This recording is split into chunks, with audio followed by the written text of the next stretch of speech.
What's up, Hello. Adobe fam? So, today, we are basically editing our videos, our vlogs that we have for tonight. Yes. It was so funny. When I first heard that we were coming here and doing Adobe live streams, I was going to have this beautiful edit set up. I was going to do like a separate video. And then the life of a vlogger is always doing things last minute. You know, I Always came last prepared minute. for the unpreparation. There you go. I came here knowing that I had to finish the vlog for tonight because I knew it would be go. exciting. So yeah, I mean, we totally planned this, right? Yes. So basically, my upload time is 5 p.m. Eastern Standard, or 8 p.m. Eastern Standard Time for my vlogs. And so I'm going to try to get mine done within this 2 hours that we're here today. So you're going to be able to see everything from like start to finish. And then how are you at on your vlog for tonight? How much I'm do you like have halfway finished? done. It's going up at Okay. 8 though, so I have a lot more leeway than you do. True. But I still plan to get it done before Sarah because I think we're going to race the clock. Are we going to race? I think we should. Oh god, okay. I can just make mine super bad quality though and beat you.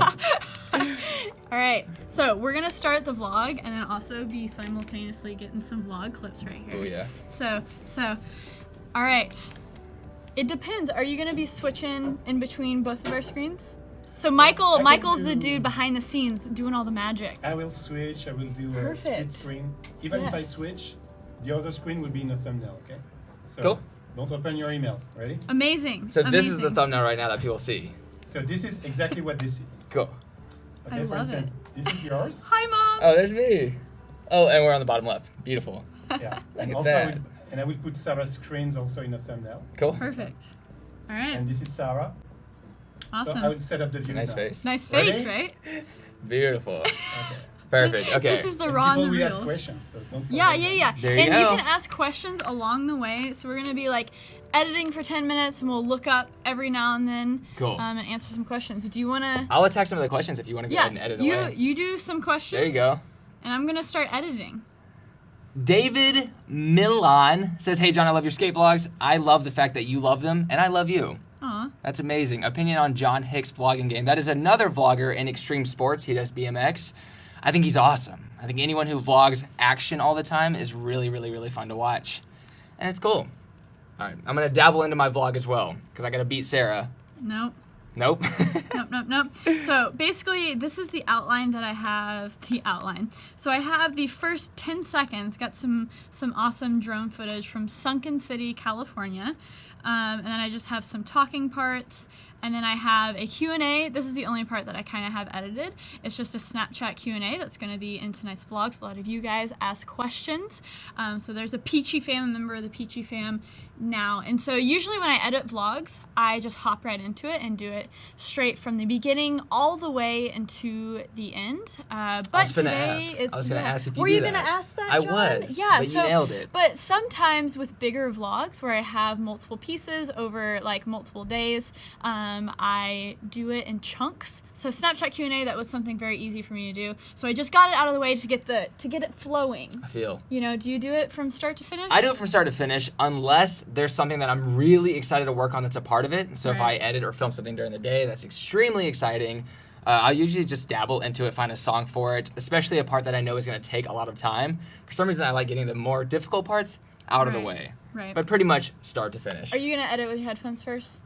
So You want I to edit think out loud for them to hear? I'll edit out loud for them That'd to probably hear be in the safer. beginning. Yeah. I didn't even think about clips. Yeah. Y'all might get some raw and real Yes. things. Yes. What part of editing is the best in your opinion? Cutting, reviewing, or scoring? Ooh, I think all of that kind of merges into one for me. I'm always trying to choose songs along the way. Oh, look how big my face is. Your It's face is terrifying. huge. Maybe I should have put on makeup, guys. You know, we met there. We met, yeah. We met at that skate park that's Aw. behind us right now. How Just saying. cute. Yeah. It's from Venice Beach? Stock. I don't know. Yeah, no, yeah. Yeah, it's Venice Beach. Yep, that's It's Venice from Beach, LA. California. Yep, that's where we met. That's where we I'm met. like seeing if I know anyone from there. That's where it all began, guys. So a quick pro tip, what I do, so I shoot a lot of slow motion, is how I organize things. This is how I organize things. But then I have the footage in like thumbnail view. But what I do before is I color code based on frame rate. So I have all of my slow motion, so 120 frames per second, that's one color, 60 frames per second, that's another color, and then 24 is one color. So when I drag and drop the clip onto the timeline and it's pink, I know, oh, that's 60 frames, so it can be slow motion. Quick pro tip. So yeah. There's a question from Dynamic Discs. Says, are you filming all day and then you select the clips to put in your vlog, or do you have everything planned out? For me, it's different. Sometimes I have ideas that are super planned out a week in advance and kind of a little more scripted. I always have content that's definitely outrageous and sort of just happens in the moment. But yeah, usually I film everything, and then at the end of the day, I'm like, there you go. Whatever's cool, I keep it in there. Mm-hmm. Does Devin Supertramp vlog? I think he does occasionally. Oh, okay. Devin Supertramp is awesome. Dongles? How do you feel about the dongle life, John? I hate it! The dongles, okay, everything is a slower process through the dongles, especially SD card transfer. But luckily, they've made SD card adapter thingies that work faster. Who introduced you to vlogging? Andy Schrock? Casey Neistat? Yeah. Those are the two mainly. What about you, Sarah? So the first YouTuber I ever watched was Grace Helbig. The first vlogger that I ever watched consistently was probably Casey Neistat. So, you know. For Miles, I'm going to start vlogging. What camera do you recommend? I would say an iPhone. Or just any... To start off, yeah. Right. Just to start off, any camera phone. Telling the story is a lot more important than the quality of it. So if you have an interesting story, share it any way that you can. But then good cameras help, you know what I'm saying, fam? It makes it kind of cool.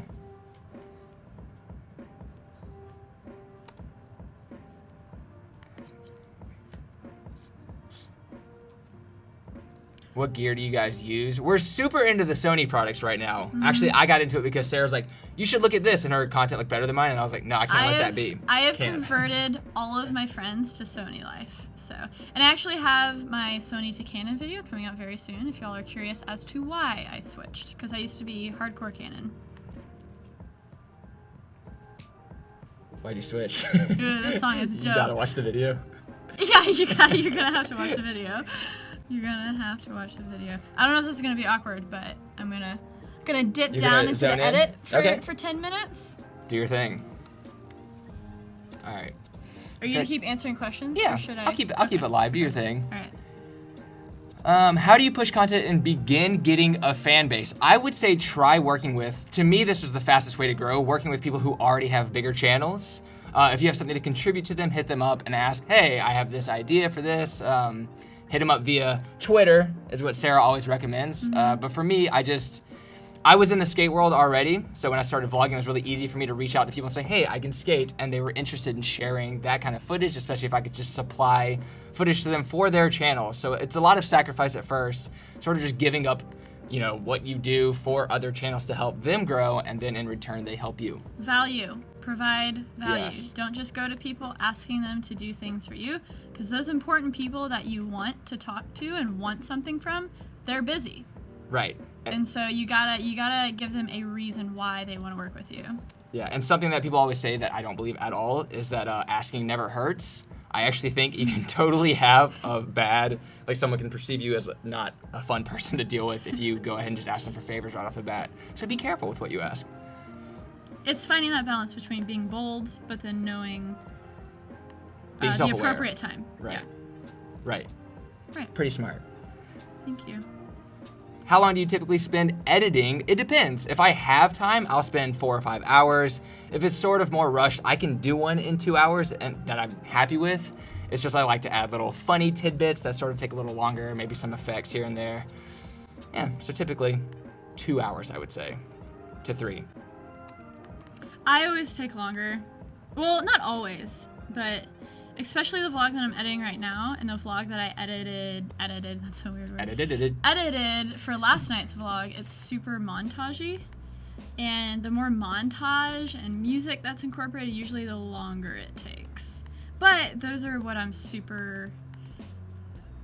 kinds of vlogs that I like. Quick pro tip.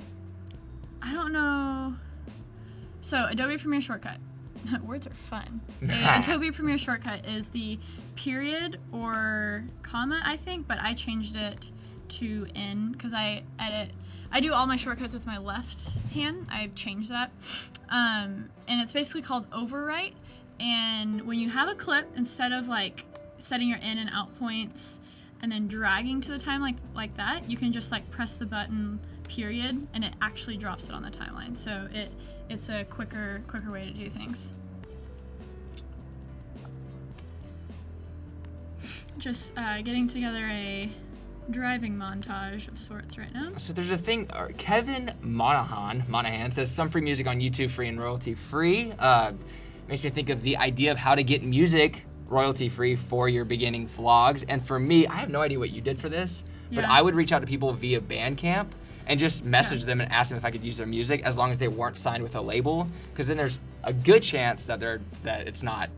And or honestly, it is copyright free. Honestly, in the beginning when I was doing YouTube, I think that's what helped me stand out is I would use these dope songs from like SoundCloud and stuff, but they were actually like good artists. They weren't mainstream, but they were really good artists on SoundCloud. So they did have copyrights, but in the beginning when I was starting out, you don't worry about monetizing your content. When you're getting like 300 views a video, the most important thing isn't to monetize your video and to get that $5 check from YouTube every month. The goal is to get people's eyes on your videos. And so it was way more important for me to have these dope songs that really made my edits stand out. Sarah, someone was asking how did you create your custom shortcuts? Yes, how did I create my custom shortcuts? So if you go into preferences and then you go to keyboard shortcuts, you can basically come in here and type in like cut, and you can see what shortcuts are assigned, or let's that overwrite that I was talking about. So overwrite, what I was just talking about, I have set to in and period. Originally it's just period, but I use my left hand for all of my shortcuts. So all of my shortcuts are on the left side of my keyboard.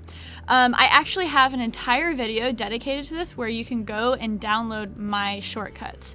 So if you go to YouTube, just search Sara Dietschy Premiere Shortcuts, and I have a Dropbox download link in the description of this video where you can actually go and download the exact shortcuts that I use in Premiere. Boom. Booyah.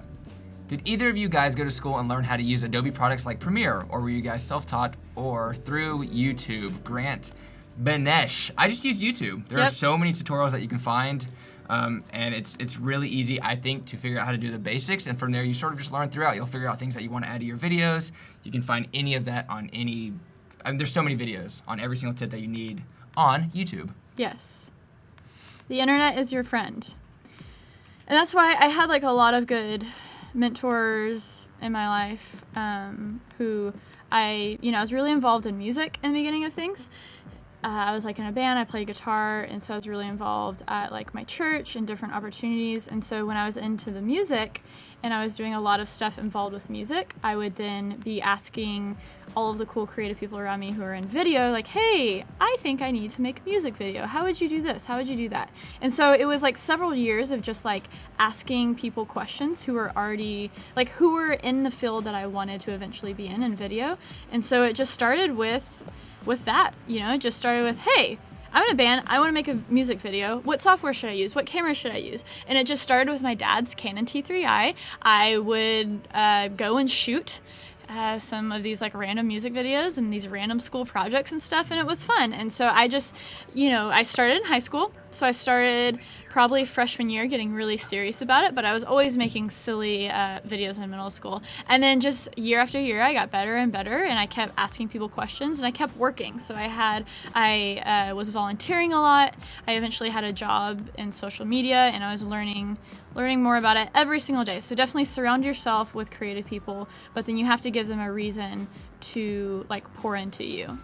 Offer your time. That's your most valuable asset when you're young, is time. You ain't got kids, go work. A lot.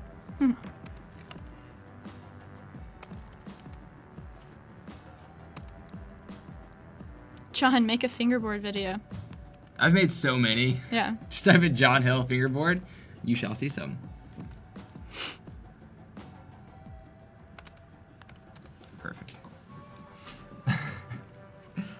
Do you miss the Canon glass? So I talk about that in my video. I think Canon glass is by far some of the best glass on this freaking planet. But it just made sense for me since I was using Sony cameras to convert to Sony glass, because I used the words are hard when you're editing too. I used the adapters with my Sony camera. So I used Canon glass with my Sony cameras via adapters, and I suffered some light leak issues, and you weren't able to utilize the autofocus and Sony cameras, and it just wasn't worth it for me.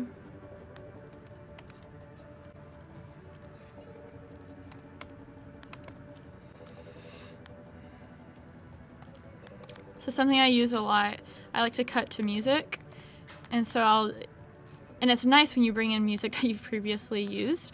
It actually keeps these markers. So sometimes I'll like mark where the cuts are in the music, and then I can just edit it to that. You guys know, if you've watched my videos before, it's very like, I don't know the right word. I do a lot of glitches and stuff, like a lot of fast editing and editing to music. And so a lot of the times I actually have scrubbing turned off. So that means when I scrub through my footage, you can't hear the audio, but I actually pay attention to these waveforms a lot. So you can see where the music really hits via the waveforms. So do you cut just from looking at the waveforms? Yes. So for me, I don't know if this is better, but I cut with the audio, since you can go frame by frame. I mean, that makes sense. It's just, really your preference. I go frame by frame when I hit right or left, and then you can hear when the beat starts to cut in, the audio completely changes. It goes from a very pleasant sound to like a tick, like right when the bass hits, and that's where I try to sync up the beginning of each clip. Completely different process, really, but... Makes sense.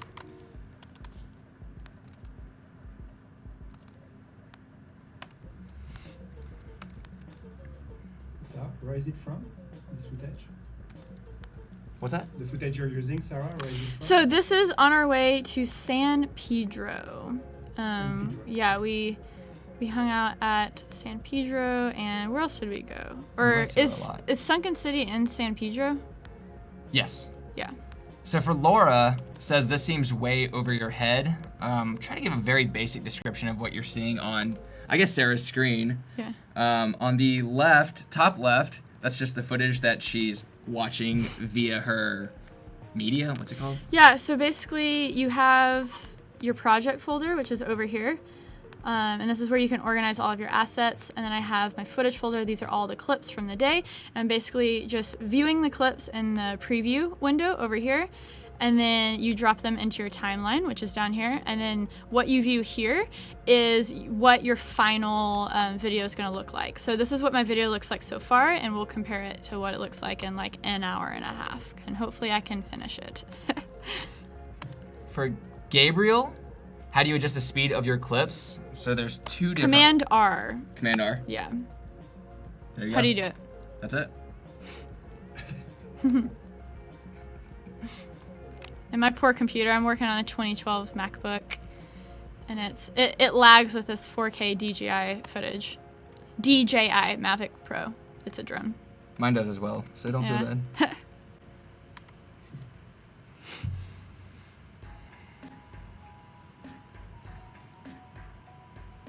Sarah, could you show us how to make the glitch effects, like when John is skating and does a flip or something? Yeah.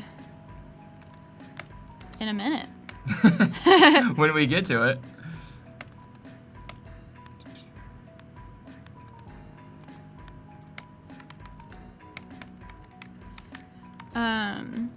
So it's not like a drag and drop effect. It's literally just me cutting up the clips super short and editing it to the music. Kind of what I just did with this bridge. Here, so you can hear it.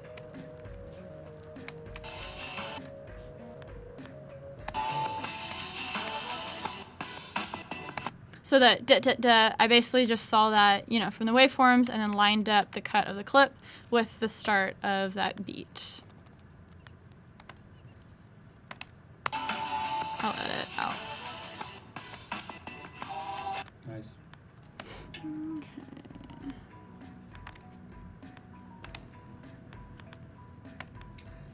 John, what are you working on?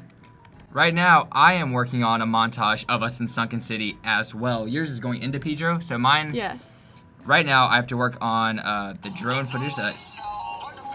We're jamming to the new Drake album. There you go. So right now, I'm just sort of cutting into this song right here. You can't hear it either, huh? This is kind of hard to mix it. Yeah, here. You go for it. All right. There you go. All right, so I'm using a whole different flavor of a song. It's like a. Can I even turn on my audio?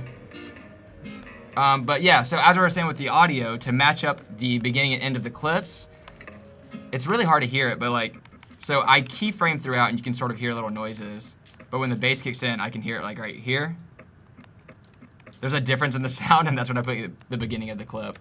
And then right now I'm just syncing all of the clips to be the same size because of the song, each bass is the exact distance apart from each other.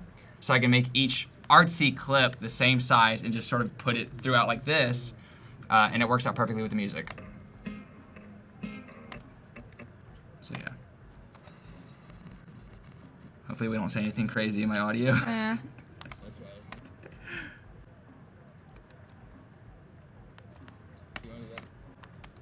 That's why I'm like. Yeah, I'm like, I want to put the headphones back in, like, just in case. That's Sara walking. How hard is it to edit and talk at the same time? It's Honestly, so hard. it uses like a different side of your brain that kind of is hurting me right now. Right. But we is smart, so we're gonna do it. Mm-hmm. That's right. That's a little. Look at that little kid on the left. And we're editing kind of the same day, so it's fun. Yeah. Just make sure you don't use any of the clips that I'm using. Okay, All right, dude? all right. You wanna fight me?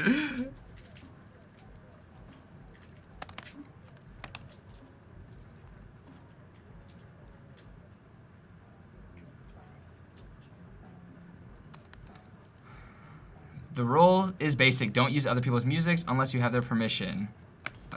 Or you can use it and let them copyright it and them earn money off of your video. Because sometimes the end game isn't making money. Because Google AdSense isn't the best way to earn a living. What's that? Unless you got the views on top of views. Any quick cutting rules / tips? Yes, actually. Okay. Let's get a, here. Okay, so say I just like, I'm gonna do my shortcut, press N. So that drops down the clip into here. But I don't want this entire clip, so say if you have an already existent clip on the timeline, and so I want it like right there. Instead of using the cut tool, deleting this, and dragging, there is actually an awesome shortcut that is just using Q. And basically what it does is it cuts at that clip and automatically drags it back. So I use Q and W a ton.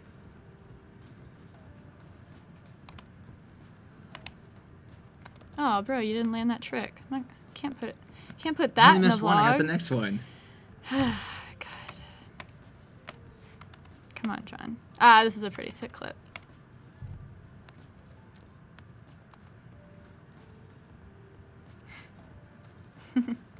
Swag.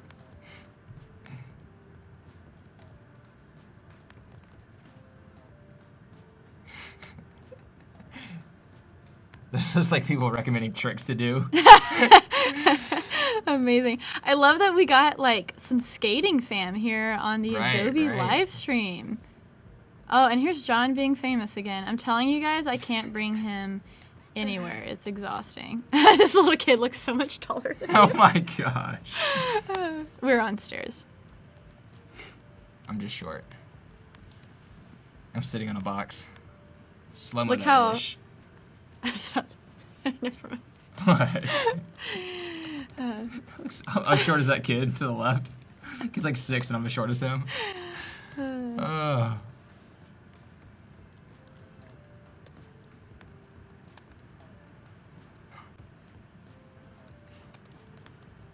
They have to churn out vlogs every few days in order to make the rent. I actually churn out vlogs every single day, which is pretty insane. She does every weekday, so 7 videos a week. So with music, it is actually pretty difficult.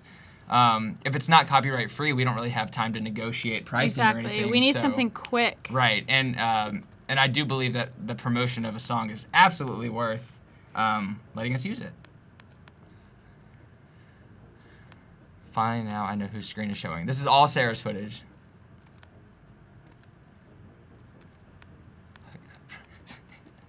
So there's like really personal questions. It would be really cool if you had a live representation of what keys you were pressing on the keyboard. I don't know if that's possible. Oh, I got you, fam. Thank you for saying that. There you go. Can you see it now? Can they see that? Like the keys? Good. I think. Oh, yeah. Yeah, it pops up on where the bottom left. Good. Maybe I can remove the lower third. Can you try again? Yeah, hold on. I wonder if I can move it somewhere. I removed the lower third. So. Yeah. Okay, cool. Okay. Yeah. Good call, whoever said that. Because I rarely use... So this is a software called Keycaster, where you can show the keys that you are pressing. I rarely use it, so...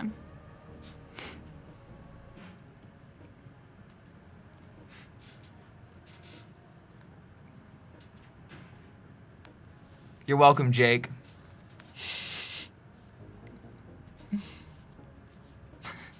Yeah. Do you mind saying that your video's lit? God, my video is so lit. Sorry, Bart. You want to know how lit it is? How lit? You get it? I did.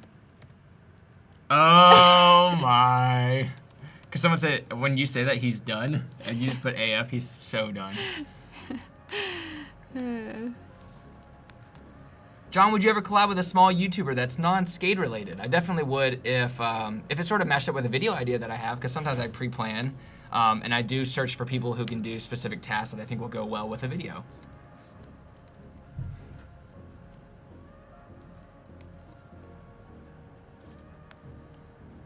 If someone in SoundCloud offers a free download of their song, can we use it in our video? I would ask if it's copyright free, and then yeah, absolutely.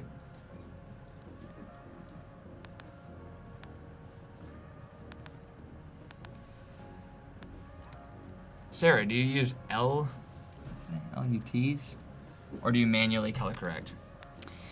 Do I use LUTs or do I manually... I use Magic Bullet to color correct, and I'll show that. Yeah, so Magic Bullet film looks. So it's like a happy... It's basically a LUT that you start out with, and then there's a lot of ways to adjust it. What's like low trimmy? I think it stands for lookup tables. So it's basically a set, like an already existent look that someone else has made. But I'm pretty sure with LUTs, you just download the LUT and then you adjust the opacity, and that's the only thing that you can do. With Magic Bullet Film Looks, you can go in and adjust all the things, like contrast, exposure, everything. So yeah.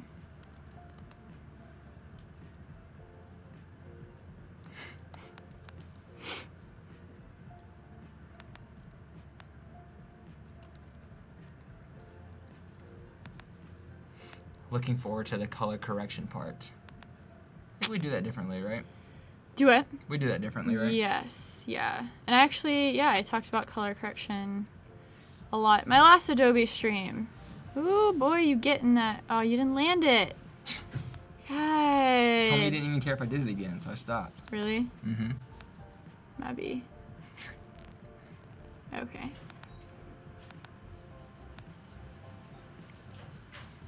Kevin, LUTs, what it says, can actually be adjusted in Premiere Pro using the Lumetri, is that how you say it? Effects? True. Yeah, so that's what I do. Oh, looks like you landed it. Good enough. Here's a exclusive Adobe secret. He did not land that trick.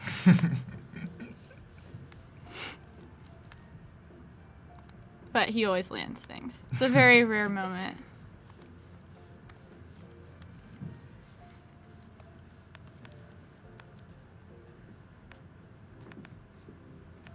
So if you're just tuning in, we are finishing our vlogs for tonight.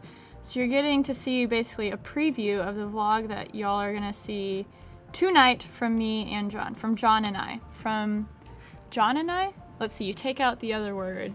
So from me, so it'd be John and me.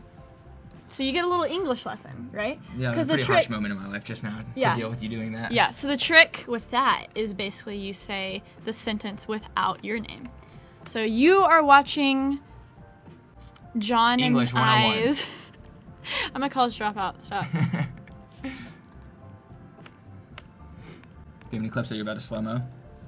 No slow-mo yet. This is like this is the montage before the montage. If that makes any sense. It's like the pre-montage.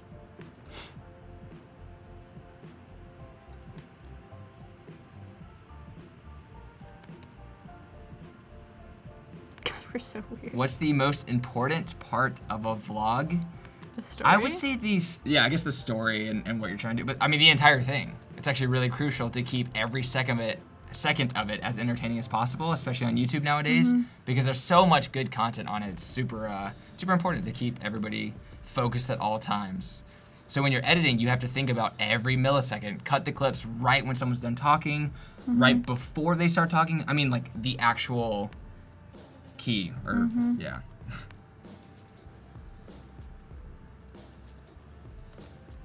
Look how pretty that is. San Pedro is pretty.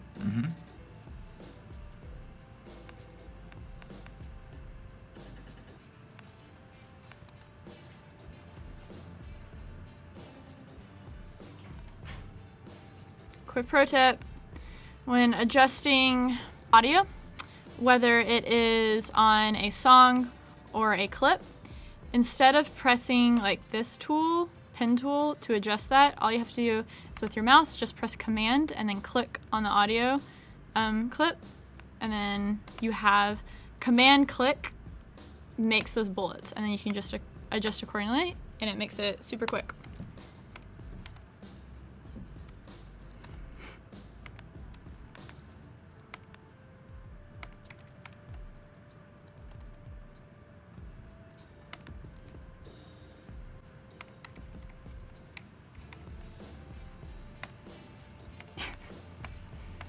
What, something stupid?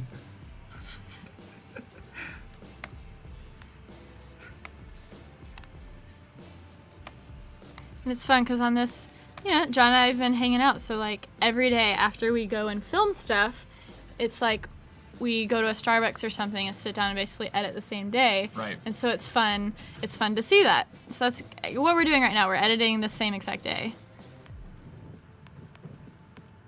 I find when I vlog, it's daunting to go through all of the video by How to Hockey, Coach Jeremy. Yeah, I think it's really important, or I've been better at navigating throughout the day what I should film that will be essential for the vlog. Because I at this point, we've made hundreds, I would say. So you sort of figure out during the day if you want to vlog so much just to have that content, but you start gauging it like, I will absolutely not use this in the future. It makes it a little easier.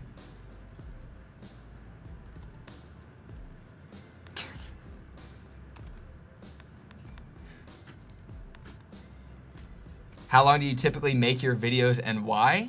It's a good question. 10 minutes. 10 minutes. You try to make it 10 minutes because YouTube, in the algorithm, actually pushes videos that are 10 minutes or more. Exactly. From what we've heard. I feel like There's got to be some. Yeah. And like if you think about it, you hear about all this stuff in the YouTube algorithm, and YouTube is basically just this thing that's been around for so long, and the algorithm is just a lot of different humans tweaking it over the span of like 10 years. And so YouTube just views your content as like another number, as another, just another thing to put into the system. And so I think it really does help to follow these things that people suggest, because over a long period of time, if you do these certain things to grow, I think it helps. I don't know, but who knows? Who knows? Because one video will get 15,000 views one day and then like 100,000 views the next, and there's things that you can do and adjust But If you it's really never know. Right. If it's a shorter video, just make sure it's something that's very shareable. Exactly. So a lot of people make 2 or 3 minute clips that get millions and millions of views because it's so shareable. Or you just be Liza Koshy, You could be her, and you just get all the views, no matter what. no matter what, because she's amazing.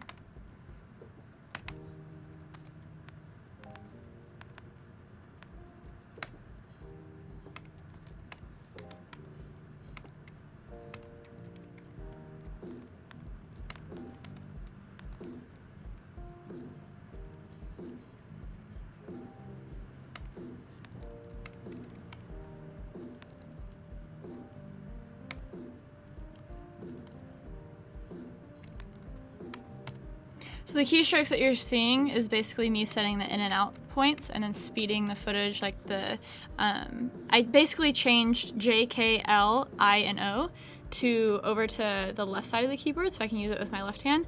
So I and O, setting the ins and out points, is now E and R for me. And then J, K, L is S, D, F for me because my right hand is always on the trackpad and then my left hand is always on the keyboard doing the shortcuts. And then 3 and 4 is making the timeline smaller, 4 is making it bigger.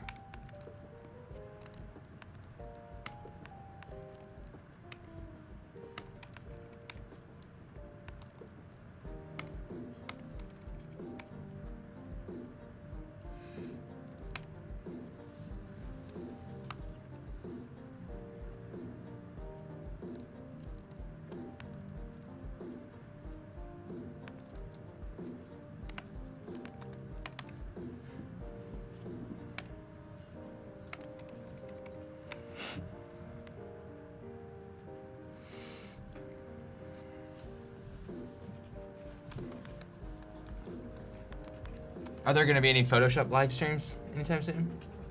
Just answering. Oh, nice. Perfect. This week is all video, but you might see some Photoshop introduced here and there. Mm. I think the next live stream will be back to imagery. Positive.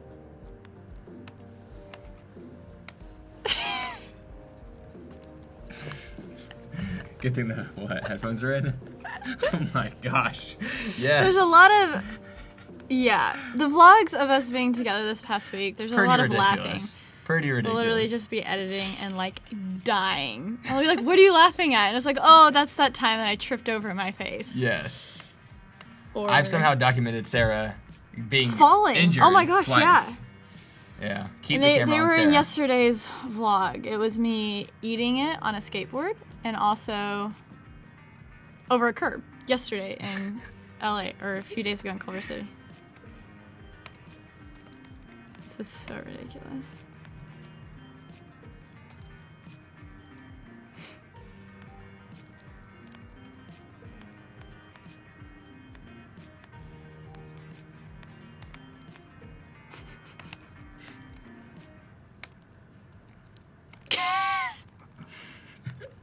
I don't even know if I'm gonna keep this. Just tuned in what's happening with the editing. Sara Dietschy is editing a vlog, and I am editing actually a vlog from the same day when we hung out in San Pedro and had a lot of fun. And there's going to be a lot of montages throughout, a lot of talking bits, and we're sort of cutting it and explaining God, I look even, whiter in that. So the stream that you're seeing, Sarah's not that white. but I'm pretty white, let's be real. My camera doesn't even know how to expose for my whiteness. Gosh, the struggle is so real. It's so real. All right, just because this person's asked a few times, John, how do you get your first 500 subs? Make really, really interesting content. I think try to make unique content and then have people sort of help you and try to work with people and offer people help who have bigger channels than you, who can promote you, so give mutual benefits. And for me, that was how I did it. I just made content that I tried to make searchable content. So titles that people were looking up in the moment, things that were sort of relevant to what was happening. And in skateboarding, I knew all that because I've been skateboarding forever. So with, yeah, what are you about to do? I'm just getting a vlog clip. Nice. You keep talking. For this actual vlog? What's happening no, right now? No, the future vlog? For a future vlog. You.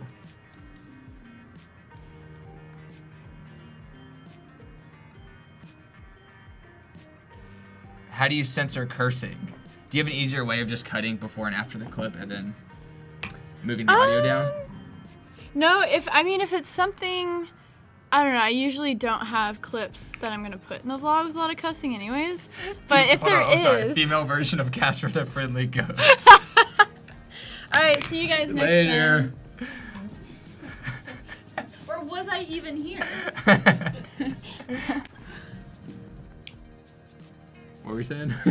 Oh, cussing. I mean, honestly, if it's something, I don't know, I try to keep my stuff as PG as possible.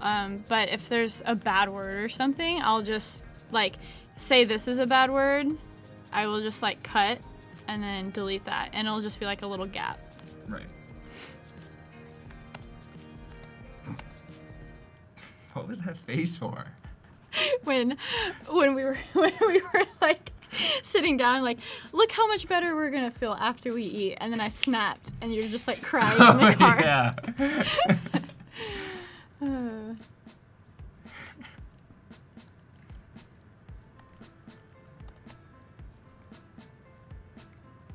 What do I do after? I can't see an import button. Do you mean after you're done making the video?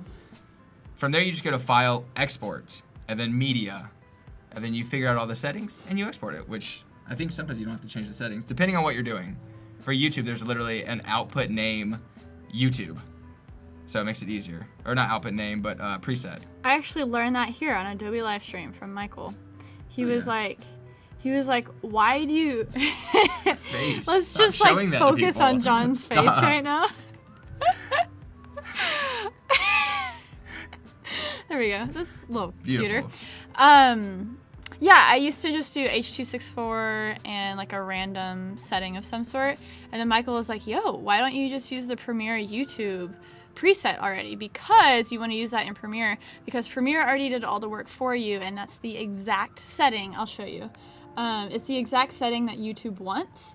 When you don't use a setting like this, then once you export your video, YouTube is going to compress it again to the format that they want.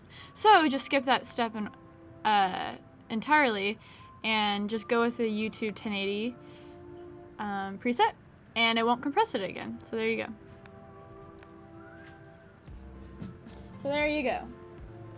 How do you make the time lapse so crisp? Do you just shrink it down? You don't add any other effect? I don't do anything too special. I shoot, so with my RX 100, like I'm doing one right now. So I'll just set up my RX 100 somewhere, and I will hit the record button and do it for like 5 minutes, and then I'll just speed it up in Premiere. And I don't do any of the like photo time lapses or anything. And so yeah, do you have a time lapse in this vlog that you could show them? In this one? Maybe. Let me see for the one yesterday, potentially. Yeah. Because you just set your camera up and then just I do, yes. speed it up. What do you usually do, like 900%? You know, actually, I just speed it up. If I know it's going to be so fast that's going to be hard to watch, I'll just shrink it to fit in between 2 beats of the song. So I don't actually have like a specific times 1,000 or times 2,000. Oh, is this mine right here? Okay, cool. So let's say there's a clip. I probably won't be able to find a long clip right now, but this one's 17 seconds. Okay, so if I were to drag this clip in right here. Okay, so for me, I use this tool, the one Sarah was talking about, and I shrink it. But as you shrink it with this, it actually just speeds up. It doesn't lose any of the clip, not cutting the end or the beginning. And now you can see the clip is faster. Oh no, 1 second. See, I need a longer clip to do this. But just pretend this clip is really, really long. I should probably just find something from yesterday. That's all I do. Yeah, and literally there's nothing really else to it for us. You can mess with keyframes afterwards to sort of make it look like the camera is moving in or zooming in slowly. I do that a lot. I do Yeah. like the zoom thing. During the Something process. that you've done that's cool is you do like rotation. I do that a little bit. So I I'll think add that's like a little John's secret sauce. 1 degree rotation. Should we explain keyframes? Is that important? They were? What were they asking? Keyframes. Let me see if Oh I can yeah, find keyframe is the. a time lapse. So here is a huge reason why Premiere just won my heart over once Final Cut X came out. RIP Final Cut. Are you? They got rid of the ease of using keyframes, and so do you want to go through keyframes real quick, like adjusting scale over time and stuff? Sure. What were you about to say though? I was so interested.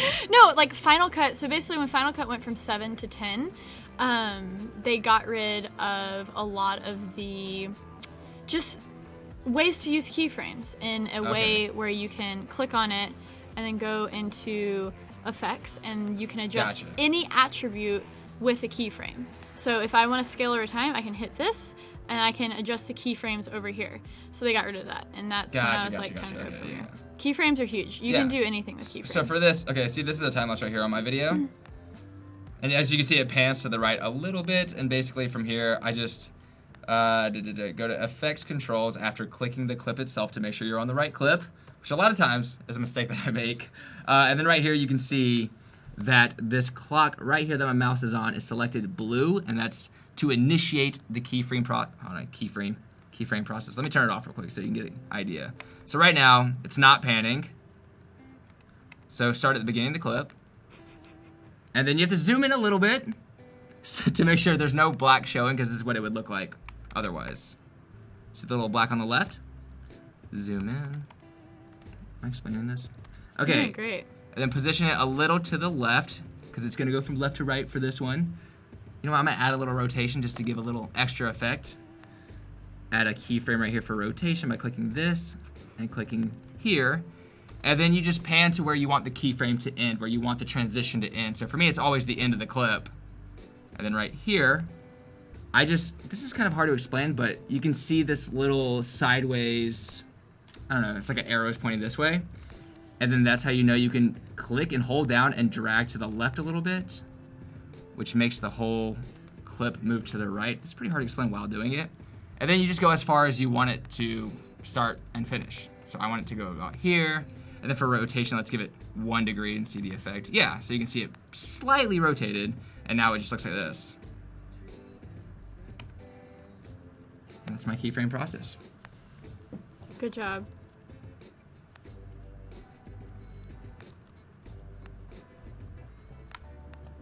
You're definitely gonna beat me on the racing. Dude, I don't know. I'm paying too much attention. You're just so giving, you know. Mm-hmm. You just have to pay attention to the internet, fam. I respect that. But I got a vlog to get up in an hour and a half. Oh god, I have an hour and 10 minutes. It's not gonna get up.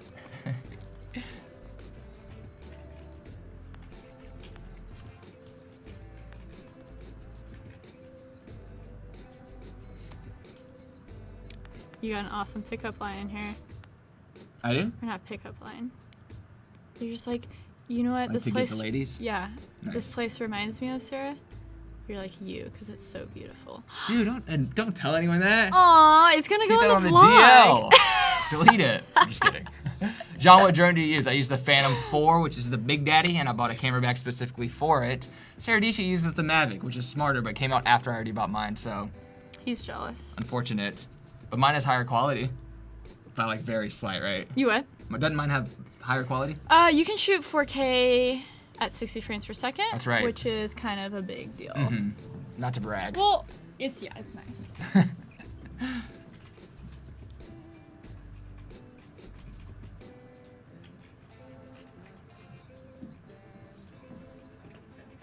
I got my clips for the vlog. Do you have any YouTube algorithm clips? I actually really don't, besides the one that's 10 minutes long. Keep people engaged as long as possible. The longer people stay on your video, the more your video will be pushed. And balancing searchable content with stuff that you want to make. Right. So just having a title and thumbnail that's super clickable, that's the reason the algorithm exists. So that content doesn't get pushed as much anymore. It used to, for sure. Like, you would just click a video and they would be like, oh, it's getting clicked a lot. But now they base it on how long people spend on your video. And actually how long they spend on YouTube. So if people watch a bunch of videos and they end on your video and get off YouTube, that actually hurts your video. Mm-hmm. And so that's why even if people aren't... So if every time someone watches your video and the first thing that they do is leave YouTube, that's not good. So that's why even if you're not suggesting videos that aren't yours, but they're like staying on YouTube, that helps. So if I'm like, the other day I had a video, we reacted to a video, and I suggested for them to like go and watch it after. So even if they watch my video and they go and watch someone else's video after, that helps because they're staying on YouTube. So it does help when YouTube sees that, oh, I just watched a John Hill video, so maybe I'm going to go watch a Sara video now, and like that person's staying on YouTube. Right.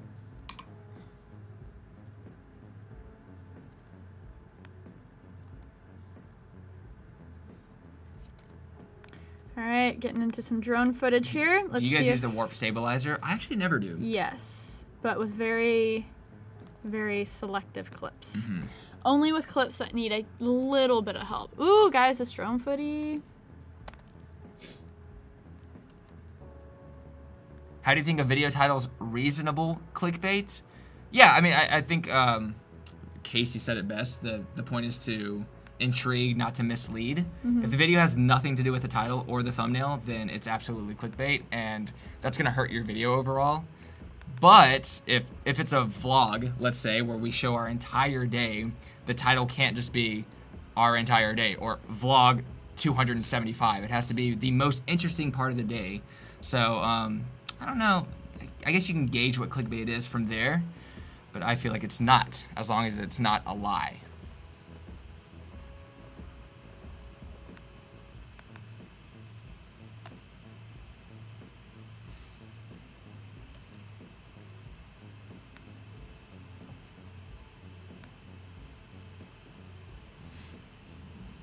What are the specs on my MacBook? 15-inch, 16 gigabytes. I had to look it up. It's the new MacBook where you need all the dongles. Yes, all of the dongles. What's the graphic card in it? 2.6. Is that what I'm looking at? Because it has the i7, right? Oh, yeah.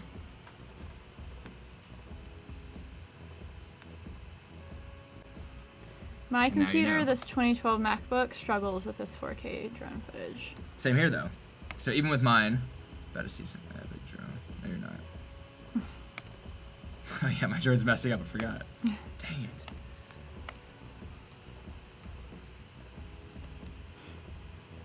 So it takes a while to go through drone footage, which is kind of annoying.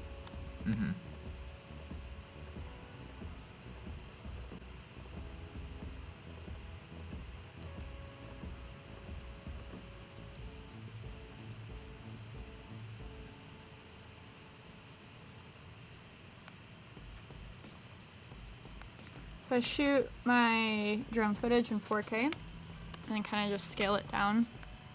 It's good to have that flexibility if you need it. That's what I do. Found it. Dot. Oh, double dot or single dot? There we go. Here we go.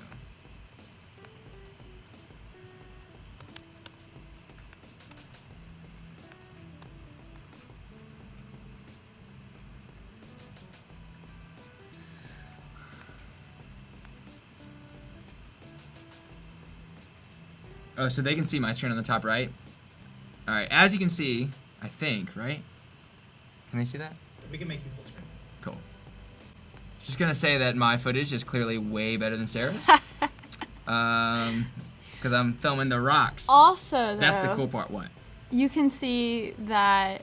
So I shoot with a flatter profile. So if you want to compare, What do so you yours mean? is way more colorful. Then go Oh, to just yours. so you can color correct it better? How do you... And sometimes the drone footage, straight from your DJI, they like to over sharpen it a lot. So I think I have the sharpening turned down to like -2. Because I'm scaling it down to 1080 anyways. So I won't have a problem with sharpness. This song is dope.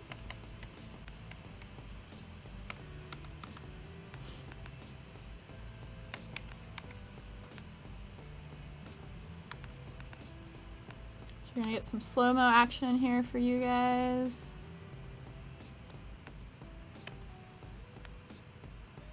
So because I because I color coded the clips, I know when I drag this clip down on the timeline, because it's pink, it's a 60 frames per second clip, so I can slow it down 40%.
hate when I have a clip like this that looks so pretty on the top right, as you can see, and I have amazing audio happening while it's happening, but it's better to keep it muted for the song.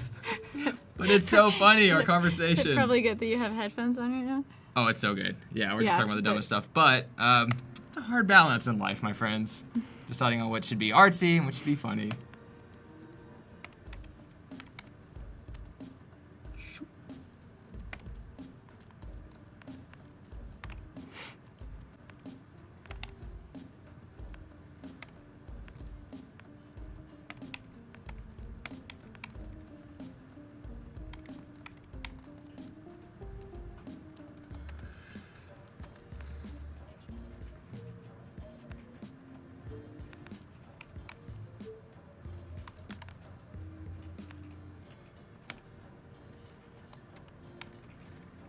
You know, I just noticed. Mm. I think that shirt is from Urban Outfitters, and I have the same exact shirt as that, like, The painter guy? the painter guy. No. That's amazing. That's funny that you're putting that shot, because in the clip of mine, I say, do not steal this shot. And I'm stealing the shot. You're so stealing it. Are you gonna? Can you take it out of your vlog? Because we can't be in both. No, one of us is just going to have to delete our vlogs for the night. No goes. All right. Loser. No vlog for John. I'm sorry, I called you a loser. I'm mad. This might become. We'll talk about like that a- later. Yeah. Okay. Oh, this looks. This is at Sunken City. If you're just now joining, it is. Is it San Pedro? Like, Yes, it is. Sunken City Yes, is it in is. San Pedro. Yeah, it provided all of the views. And so there's like a nice little park area. And then you'll see soon we hop a fence and adventure down to the ledge where all of the views were. Where we get all of our views. Where we get all of the views. This really inspires me to try out Premiere Pro. Man, there you go. absolutely should. I guess maybe if you're super new to it, it can look a little intimidating, but it's very easy It's to figure out very the basics. simple once you. Drag a clip into the timeline, you feel very reassured. Yeah. And it's you just take small steps from there and figure And it out. honestly, just start making like, I don't know, just home videos with your friends or fam. It doesn't have to be this huge thing where it's a bunch of pressure or it has to go automatically to the internet and you have to be showing all the people. I think you can, isn't there like a 1 month trial or something where it's free? It's 7 days, but So- now there you for go. the contest, it's 25 days. Ah, okay, so you have the opportunity to try it out for 25 days. And I think it's worth it. I know it's worth it. Ding.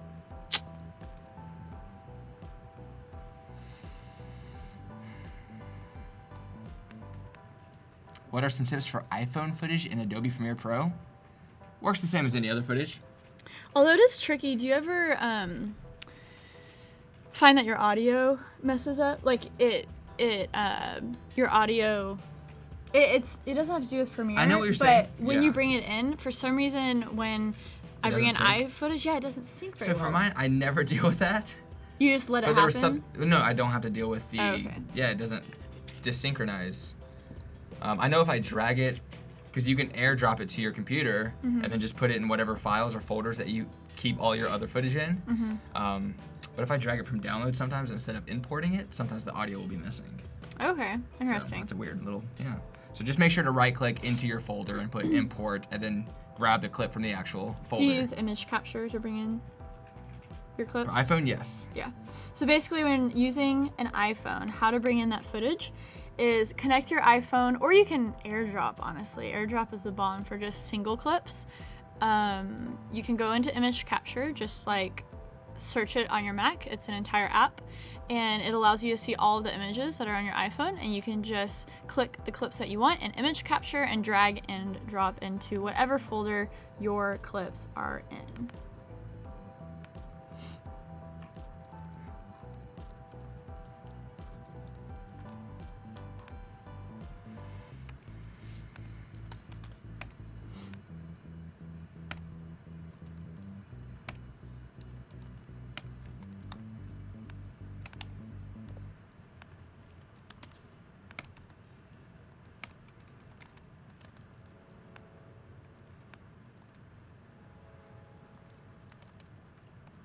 When you shoot your slow-mo, is John skateboarding in 60 frames or 120?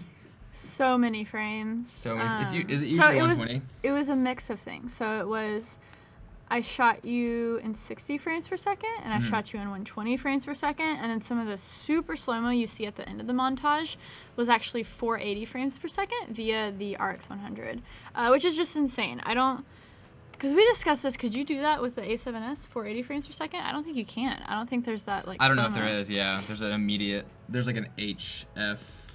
So with this tiny thing, I'm shooting Right. 480 frames per second. There's a high frame rate mode, and it looks pretty good. Yeah, with me, I stopped shooting in 60 once I had 120. So I only do 24 and 120 now. Oh, really? Yeah.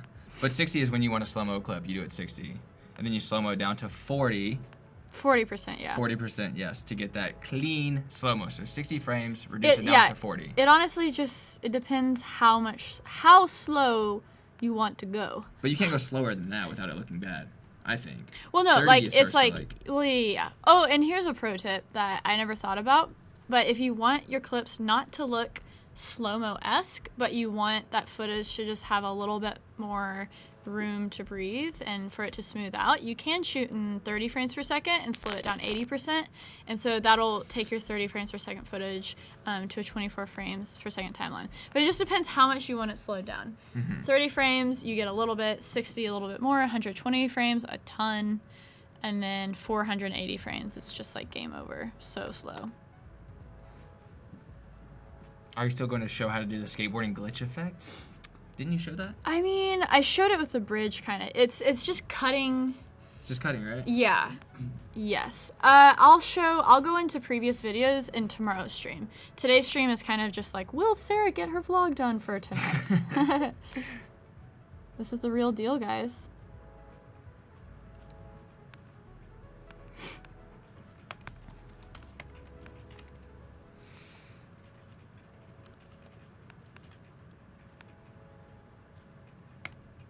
So this was kind of scary.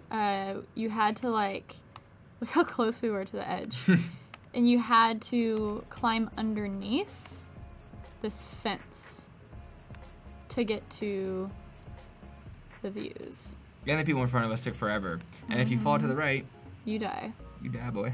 Okay, things just got kind of dark. We're going to bring it back. It was really fun. It was really beautiful. And the drone footage was to die for. But, yeah. Did you mean to do that pun? Yeah, I did. Nice, that was a good one. Thank you. I try. Aw. It's fun. Vlogging is also fun because you get to, like, document you just hanging out with fun people and reliving the memories.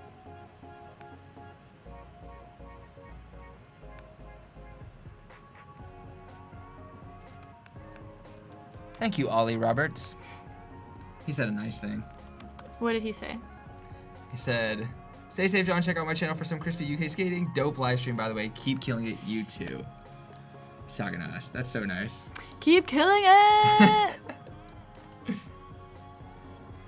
Do you guys ever worry about FAA coming after you for flying your drone over cities and people? Well, You're going to have to worry about that maybe a little bit, or people at least they're scaring you. But honestly, I never think about that. Honestly, okay. But I don't promote that. So I'm not saying that I even fly the drones in my vlogs. No. But if I were, especially the New York City footage, you know what? I'm not gonna say anything more actually about that. You just use your own discretion with drones. Right. Be smart. Don't be stupid with them. Because it is like you can like joke around and be like, just fly it wherever. It doesn't matter. But at the same time, you have to be smart because there are places. People don't typically crack down on it. I'll say that. Yeah, exactly. I've had. So use common sense. That's my pro tip.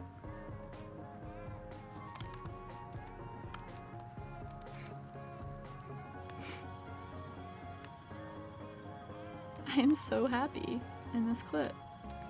Are you? Slow motion that. laughter, Sara.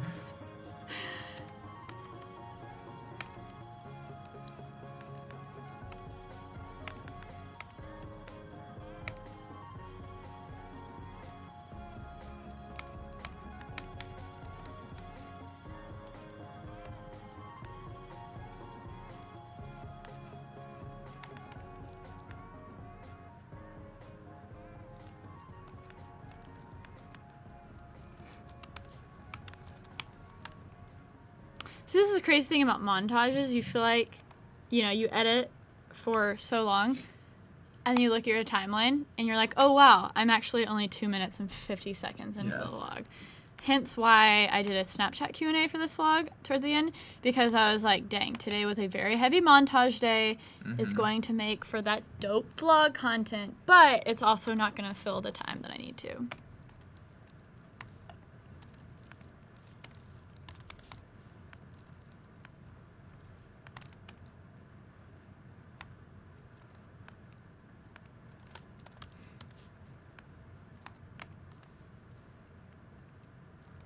Do you ever use the same clips twice in vlogs? No. I feel like that's cheating. Yeah, unless you're doing something silly. Like yeah. I mean, I don't like know, it's part of a fun something. John, how do you make your vlogs zoom in? Totally, right, Megan? Words are fun. So are sentences. How do you make your vlog zoom in? Do you mind cutting to my...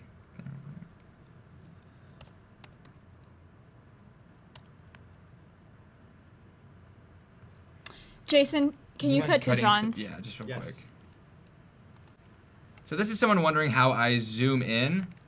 And if you just click the actual clip itself, and then go to effects control in the top left, you can see all of the stuff right here. Under motion, there's scale, and with scale, if you increase it by clicking under the number, see this little thing that pops up? Hold it down and pan to the right. It zooms in as far as you want. And then to have a clip actually go through the process of zooming in, that's when you use keyframes. So at the beginning of the clip, if it's here, which is totally zoomed out, and then I click this toggle animation, nice, just learn a new expression. Nice. And you click this, and go to whatever part you want it to be fully zoomed in on. So let's say right here, I want it to be zoomed in all the way to this little guy sitting on the rock in the middle. I would just drag this as far as I can, and then use the positions above that, the 960 and 540, to do the same thing, kind of just move it around to figure out how to get there. So now there's a keyframe set in motion. If you go to the beginning of the clip and you press space,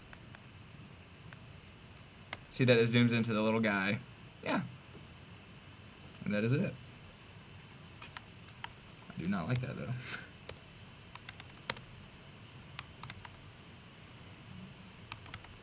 Alright, I'm gonna get to editing. All right. How far into yours are you? I haven't really done anything. I've just been looking at this. Yeah. 3 minutes. I can. Are you gonna edit with your headphones? Yeah. I'll edit without my headphones. Perfect. So you guys can see how annoying it is to keep going back to clips and stuff. And I'm going to go mess with Premiere. Thank you guys. Of course, Kat. You go mess with Premiere.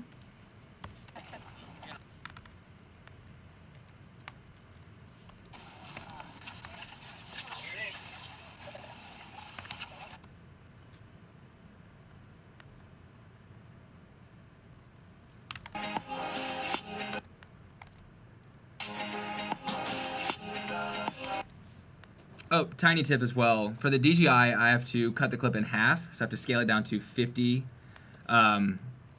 so that it fits just right. And there might be an easier tip than this. What I do is I just click motion on the top left here, and I copy it. So for the whole time, every time I use drone footage, I just scale over it like this, and then I paste. So here, let me drag another clip. So, Oh yeah, the paste Right. attributes. So now that I have That's the a good pro motion tip. copied, I click this. And then Shift Command V, right? Right. And then let me put another clip here. Then you can just click on anywhere on the timeline and scale over these two, and then Command V, and it shrinks the clips. Little thumb.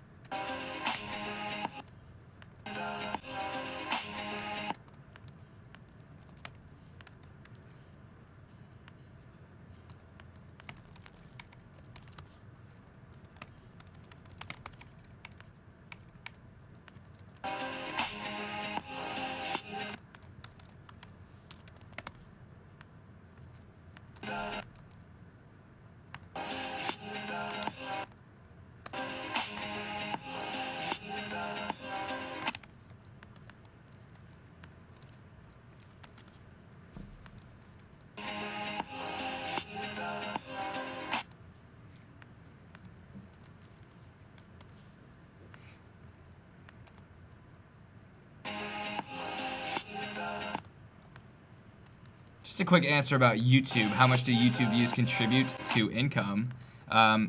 It's probably about every 1,000 views is $2 to $5. Just letting you guys know. Is it really? Every 1,000 views, yeah. It's okay. It's like 152, and it can go all the way up to $10. Honestly. Oh yeah. Yeah. Oh right. Yeah. So it varies depending on what how they call CPM. Right. And a lot of times how family friendly your content is actually depends on how much you get paid. Which has been in the news lately about things that YouTube is doing. Mm-hmm. It's very interesting stuff. Oh my god, it looks almost like my shot. So are you saying you stole my shot? Stole my shot? You know you absolutely stole mine. I flew mine first. This isn't a drone actually. This is from my. Is you flying? Superman took your camera away from you? Exactly. No, it's my RX-100. From the ledge we were on. That is? Yes. Oh, whoops. So it wasn't Superman, okay. Just out here enjoying Venice Beach, California.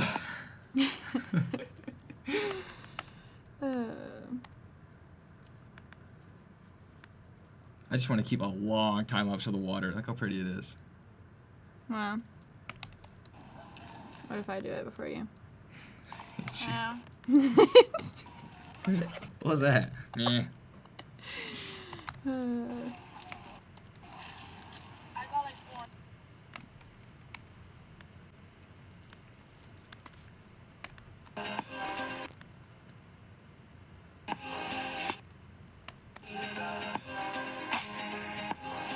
Do you guys mainly rely on sponsorships to live then? I feel like I've answered a lot of questions that aren't really relevant to Adobe. More YouTube questions. Oh, yeah. No, I think for the most part, AdSense supplies YouTubers well enough.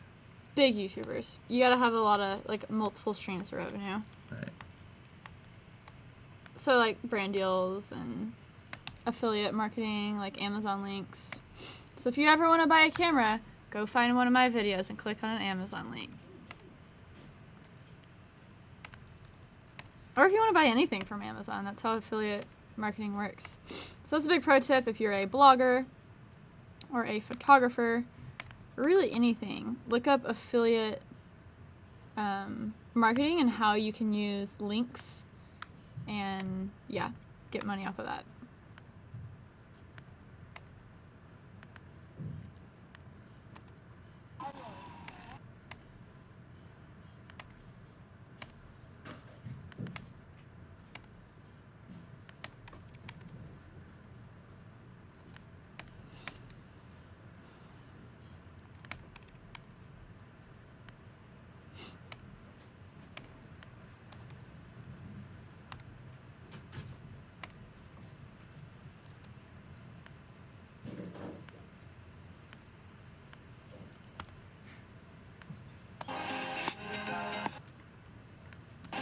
Can you estimate the amount of time you spend editing a 2-minute video? Again, it depends.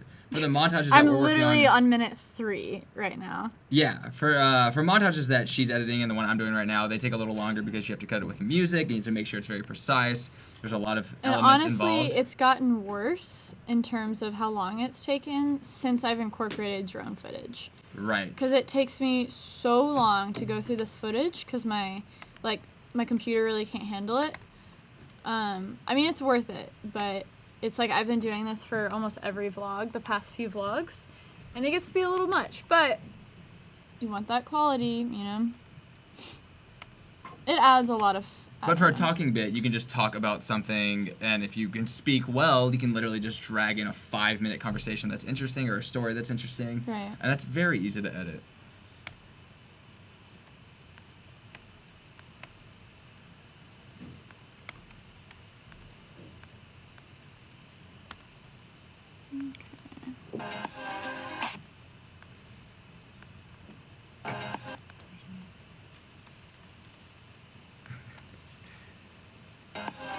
Sarah, when are you upgrading your computer, dude?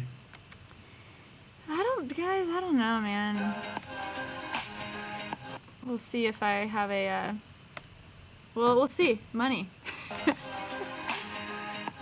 See how well this video does. Yeah. It depends on how many of you guys watch our newest video. So watch this vlog about 3 million times, and I can get a new computer. Booyah. There you go. I joke about that, but that's really like how much it would need. Like No, it's like 3 million. 2,500. 2,500 for a new computer. Yeah, it's like That 2 could be- million views. That could be 1.5. Okay, Depending on your 1.5 million CPM. views. YouTube Q&A. Yeah. How do you prevent your computer memory from getting bogged down with video footage? I use external hard drives. And honestly, Lots of them. I wipe my computer like once every 6 months, like completely white. Right, so. right. As do I.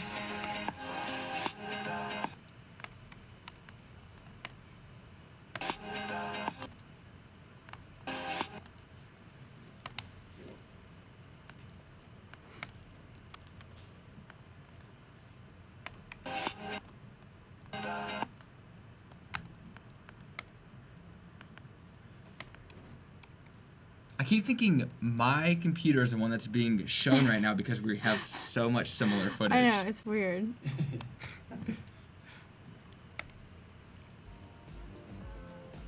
God, I can't even watch this footage right now. It's so bad. Huh? I can't even watch the footage. It's so bad. It's at 1/8 Oh, really? quality. Yeah. Does it help if I just sit here and stare? Yeah, that actually helps a ton. Thank you for that.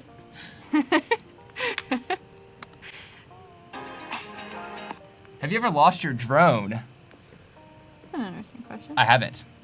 I think he means like from flying it and crashing it or something like that. Right. Yeah, with the newer models, they come back home if they get lost or if, if anything bad happens, it comes home before that bad stuff happens. Mm-hmm. So it doesn't happen. Mm-hmm. Math.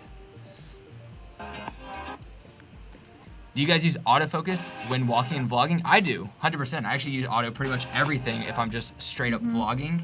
Actually, for the most part, with these Sony cameras I've been using lately, I just do all auto. Because you can adjust a lot of the footage in post. So in Premiere, you can edit all the colors and everything. So yeah, it makes vlogging way, way easier, especially when we gotta churn out videos every single day. When you're filming yourself, don't be scared of auto. It's kind of right. something you have to do. I know it's very like, oh, you shoot auto, you're not a good like filmmaker or whatever. But it's when the camera's pointed towards you, you have to. It's when you're shooting other people that it's helpful to know how to shoot manual. I flew my drone into a bush today. Sorry to hear that, but do you ever upload? The same dude asked, do you ever upload a video and then notice an editing error? All the time. All the time. All the time. And it's then kind I of the just worst. like go die in a corner. Yeah, you usually do go down. Yeah. It's super depressing actually. I just got here. What are they making? We're editing our vlogs that are going up tonight on YouTube. Sara Dietschy's channel, John Hill here. Hers goes up way earlier than mine. Hers goes up in 40 minutes. Stop. So I'm letting her Stop. focus on that while I try to maintain the questions and stuff. Let's not talk about that. So yeah, but you can watch her in real time try to hustle for a vlog. Yeah, this stream just might go all night, guys. Let's do it. Y'all down? All night? Yep. No response. Everybody's excited. Everyone's like, we want to go home. What's your process like working with 1/8 quality footage? Honestly, when it's 4K, it doesn't look terrible. When you forget an adjustment layer, be a pretty big deal. I've done that before. Ooh, Really? this is pretty. Just the entire thing. I've forgotten. Well, no, I've had like adjustment layers overlap on clips that I don't want them on, and so I'll have like 5 seconds of video just be insanely saturated because 2 adjustment layers are on the same clip. Mm-hmm. And yeah, it just makes you very sad. Do you ever dip in After Effects for your vlogs? Nope. Mm-hmm. I don't either. Pretty much everything that I want to get done is in Adobe Premiere. I use dynamic link a lot with Photoshop though, if I have Photoshop files.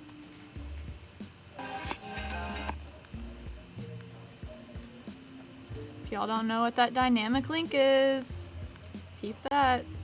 I might talk about that later.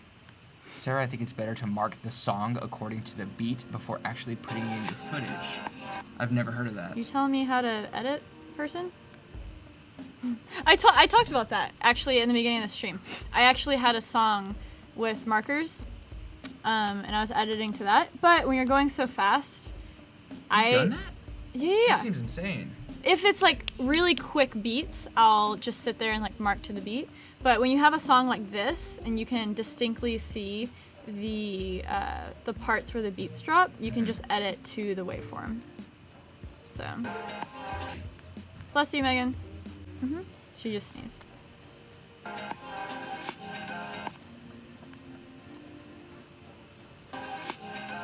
Dang, drone footage is so hard to handle. Pro tip, if you want a clip faster than what Premiere allows you to, just nest it and then speed it up again.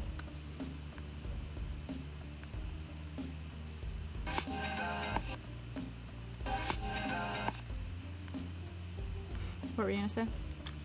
I sort of forgot. Oh, adjustment layers. How do you add adjustment layers? Do you want to pan to my computer so I can share that process?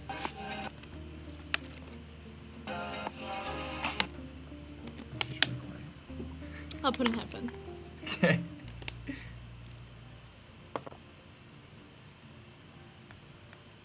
Okay, where am I at right here? Oh yeah, adjustment layers. Okay, so what I do is I click, you have to click right here, and then you get a file, new, adjustment layer. And make sure your project window is, like you click on your project window, because if your timeline is highlighted, Yes. then adjustment layers will be grayed out. Cool. And then adjustment layer shows up, I drag it to the folder that I need it at, and the adjustment layer is literally just something else. It's another video file that you can drag anywhere under the V sections, and I put it here. And then from there, you adjust the adjustment layer. You add the effects, you add anything you want to it, and when you stretch it out over the entire clip like this, it will affect every clip under the adjustment layer. So the process I go through for, should we talk about the color correction a little bit? Yeah, you talk about it. I use the Lumetri, which I feel like I always say incorrectly. So I just go to Effects, type in Lumetri, go down to the bottom, and it's right here. So you drag it on to the adjustment layer, and let's see, double click the adjustment layer. On the top left, you go to Effects Control, and then here on the bottom, you can see all of these effects, which works well for me because I used to use Lightroom, and the basic correction, the creative, these two right here, work well, or very similar to the effects in Lightroom. So right here, you can see all this stuff that you can change up. You can crank up the exposure. That looks insane. Turn Honestly, right down. Lumetri Color Panel was a game changer when it came out. Yes. Because it made it so much easier. Yes. So for me, the input LUT, that's the thing you don't use, correct? Wait, that's not it. Let's see. Yeah. So under creative, the look, there's a lot of presets you can actually choose from. And for me, I really like to use this one right here. The Codec 5205 Fuji 3510 by Adobe. As you can see, it clearly changes the look, makes it more filmy looking. So let's compare within the clip itself. So this is with the effect, this is without. I mean, it doesn't seem like that big of a difference, but it definitely is different. And from there, you can adjust the pre-effect any way you want. So I can change it like I would if I didn't add the effect. I can turn up the temperature, just makes it more orangey. And then from there, you can sort of play around. There's a lot of different things you can do. Yeah, but I would actually just look up a tutorial on color correction from here because No, that's good. because it goes on and on. There's so many different things you can do. It depends on what the footage looks like already.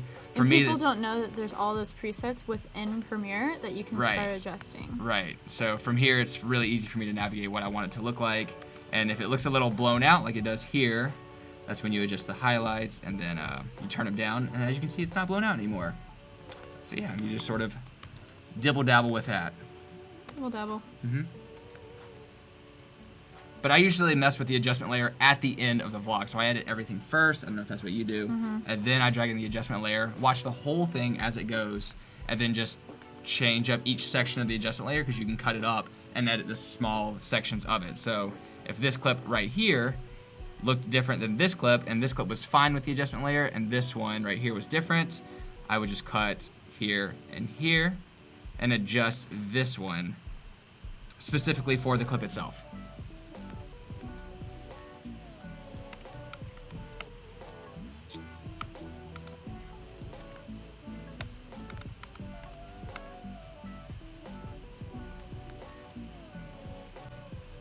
There's a million color grading tutorials. There are so many.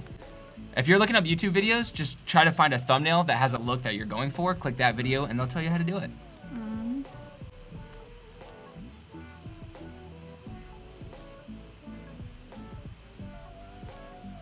Wow, Justin- bravo. So I've edited 3 minutes in an hour. Bravo indeed. That was sarcasm, by the way, guys. That's like, I'd say nesting is really like a subsequence. yeah. People always say like, oh, the more you edit, the more you do. Like, I'm in Premiere probably 6 to 8 hours a day. Mm-hmm.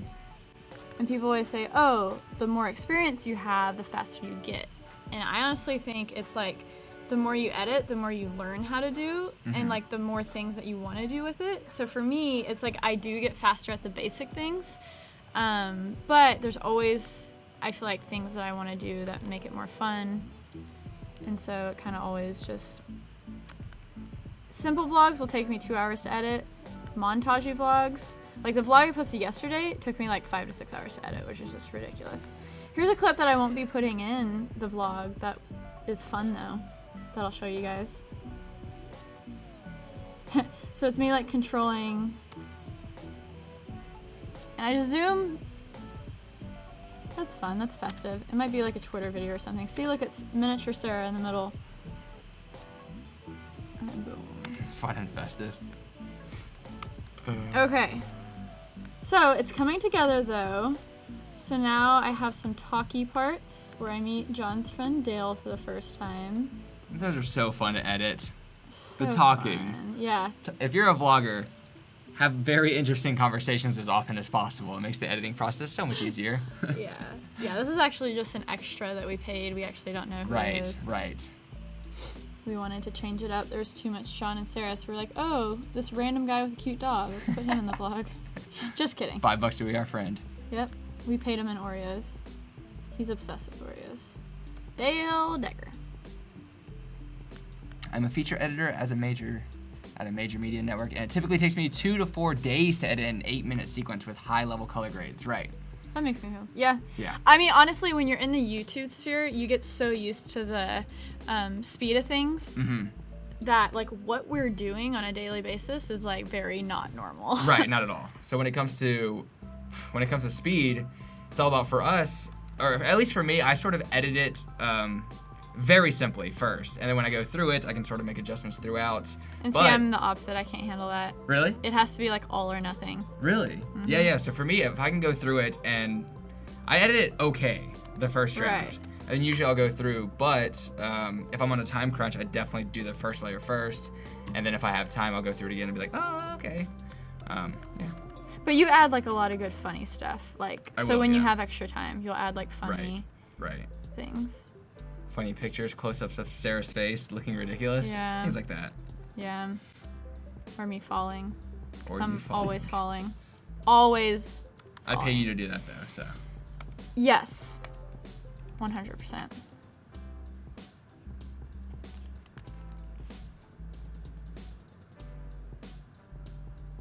I'm getting there.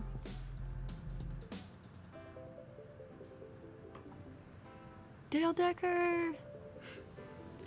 Celebrity sighting. Mm-hmm. Do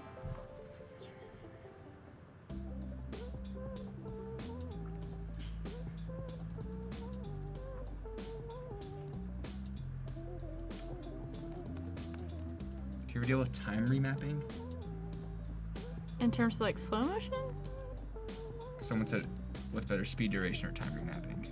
Oh, okay. So there's a thing where you can do like interpret footage instead of slow motion, where it basically interprets your footage for like a 24 frame timeline or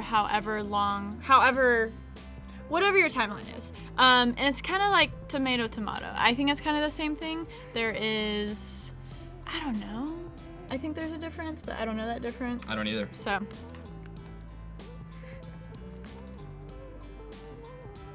Has anyone here got any up dog? Nope, not doing that. We've been watching too much Office. Did someone comment that, or was that? Yeah, someone commented. Oh my gosh, I'm looking for some up dog. Adam, you are a gem of a human. 9 months for a 7-minute video. Whew. What's up, Tom? Yes. Got someone.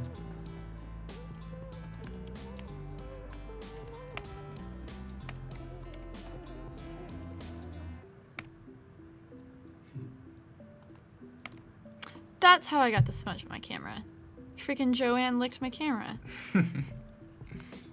Joanne is a very adorable puppy.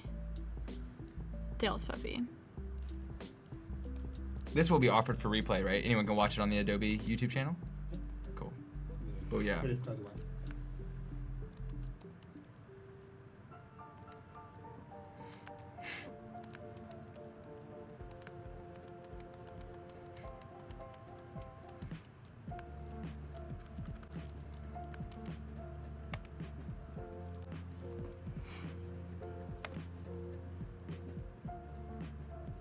What's Dale saying? Something inappropriate? No, he's just like stuttering a lot. Or doing his thing, you know. What the? I'm not making fun of someone with a stutter. That sounded bad. But just being Dale. Right. And like being funny.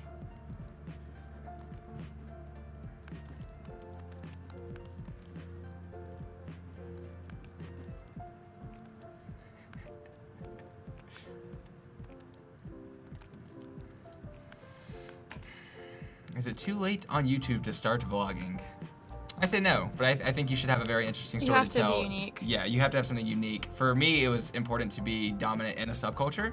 So I skateboarded, and I've done it for a very long time, so it was easy to bring in an audience through that. I think you have to offer something unique in a vlog. So just talking about your day and you know, like, if it's a very typical day, people probably aren't going to be more interested unless you have a very unique voice, you're very funny. There has to be some unique attribute to you. So making YouTube videos... Honestly, if you're a grandma out there, no one has dominated the grandma vlogging market. If you're a funny grandma, get on it. Yeah. Do you watch any grandparents on YouTube? No. I will. Yeah. If she's funny enough. Exactly. So there you go. Yeah, so making YouTube videos in general, I don't know. We've gotten to vlogging after we did stuff. Exactly. We made certain types of content. We grew an audience with that. Vlogging is almost like for the community. Right. Like to not give back. It's not like we're... Yeah, but I know what you're saying. But yeah, like, it's like... It's a way to keep up your community and a way to feel... There's a community I don't know. feeling in the vlog. Because it's like you make them feel like, now I can't talk. But you have to have a community. That's Exactly, what I'm saying. You exactly. gotta build it somehow. Yeah. And vlogging really helps that because you get to show your personality, who you are, what you do. Mm-hmm. It adds a personality behind whatever your brand is. So yeah, and it's good to have something that validates you in some way. If you're someone who talks about, I don't know. If you're an inspirational speaker with very little evidence of success, then it's important to do something first and then blog about it. Yeah.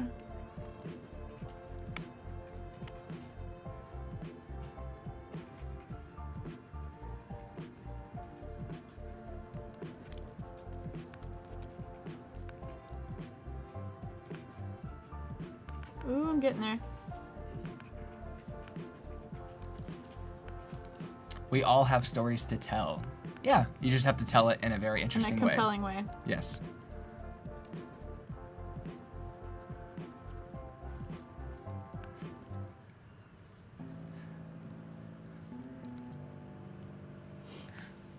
Someone's got candy for you? If you want, yeah. You gave me some candies, right?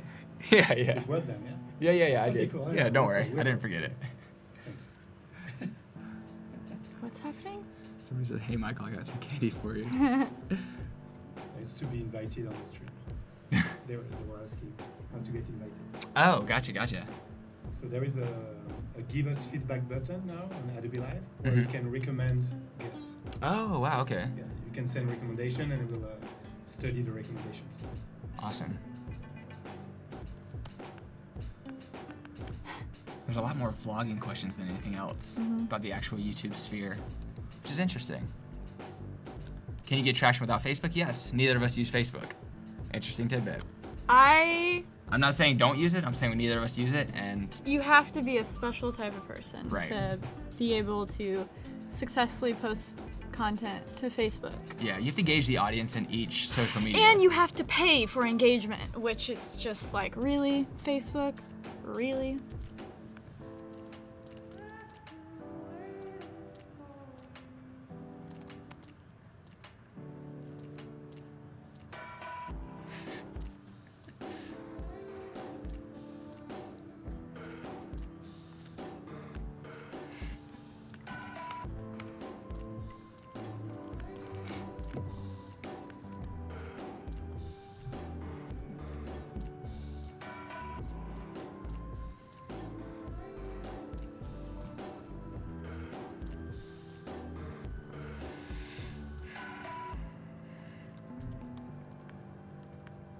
Hey guys, if you don't know, AdobeLive.com. Sarah and I are doing a live stream. Go check it out. Shameless self-promotion. It's not self-promotion, it's Adobe promotion. It is. So- What are you talking about? Boom. Cross-promotion. 23 minutes, Sarah. You got this. Yep.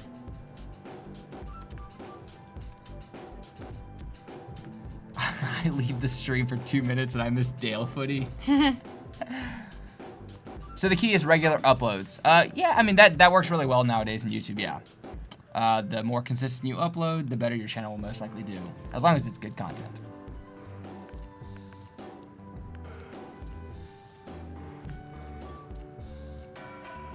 What's the best equipment that you found to use for video recording to get the best quality? Adobe Premiere. All Adobe products. And Sony cameras for us. We use Sony A7S2s. RX100s. RX100s. Because we're into Sony for Canon. RIP Canon. It still has a. There's still a. There's still a. Sorry, I don't want to. There's still a huge market for Canon cameras. It just depends what you need, what you want. So yeah, I think just Sony is innovating on better features for video, for content creators in the video sphere. I still think Canon has so many things going for them, so it's just what you wanna do. Well, Doug, do we upload directly from Premiere? Will we export the video as an MP4 file? But that is a feature that is new that you can also see social feature. That's something I need to do. Honestly, I don't think I've updated Premiere to have that yet. So it's literally, you can export it into YouTube? Yes, you can do it directly from Premiere. And you can add tags and stuff. It's crazy. So next time on AdobeLive.com is Sarah and John learning how to use We Premiere. should YouTube how to do that tonight and then do it. Yeah. Oh, it's still in beta. It's still in beta. Liar. Still accepting applications for the beta. That's probably an Clearly email we're not that I getting the haven't job. answered. Are you a mod in the chat? Can you say hi? I will upgrade you so you can post links. Say hi, Michael.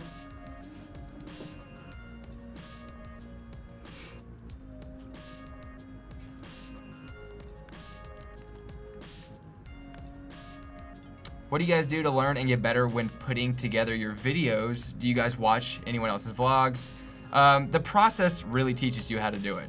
So kind of just jumping in, maybe watching a YouTube tutorial on how to do the basics, drag clips into a timeline, and from there, as you start to edit, especially with us, we do it every single day, you figure out the little bits and pieces you need to learn throughout, you get better and better and better. It's like anything else, really. Okay. Refresh. But yeah, I watch a lot of people's vlogs. I watch Ben Brown, Sara Dietschy, Casey Neistat, all of the peoples. Superwoman has a good vlog. Superwoman is cool.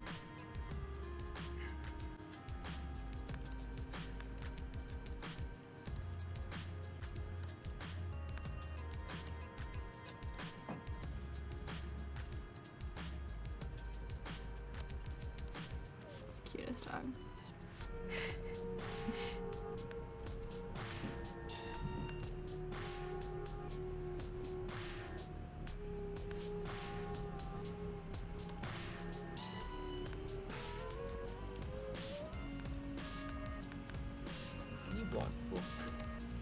What do you Can you block people? Yeah. This one guy. Oh, the slope, don't worry. You'll be black if you have Cool. Oh, nice. Have you heard of Steve Booker? Yes. Yes. 100%.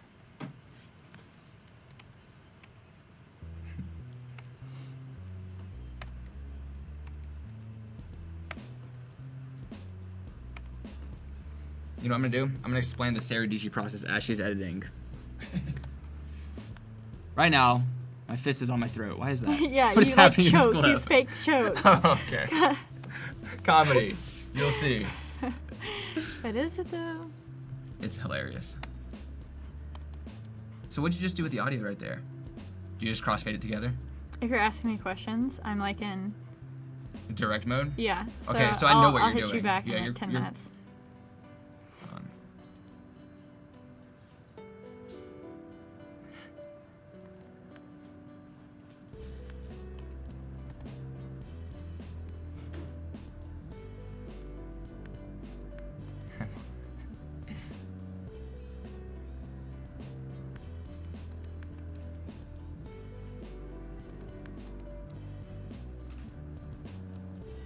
Oof. Controversial questions.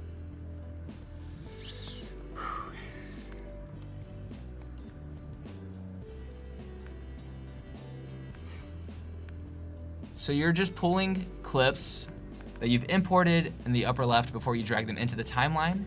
Yeah, so that's all we're doing. We're just right-clicking into the folder in the bottom left, and then you right-click it, you click import, and then you find the original folder that the file's in, you double-click it, or you click the, let's say we're dragging this in, import it, and then from there you literally just drag the clip from the folder into the timeline, and you can adjust it from there, or you can double-click. You can double-click the file itself, and it'll be on the top left as the. Kind of needs to be. It's happening on your computer. You're finished. Finished. You're done. Well, no, I'm not done. Done with that process. But I'm done with. Okay, so now that I'm finished with. I'm sorry. Were you in the middle of explaining something? Finish explaining Yes. it. Yeah, I totally cut you off. But it's focused on your computer, so maybe you could help with it. I was basically just talking about the very simplest process in dragging clips into your folder and then adding it to your timeline. Like that's it. But someone was curious about that. Got you. So just literally importing it to a folder and dragging it. Yeah. But Yes. maybe showing them.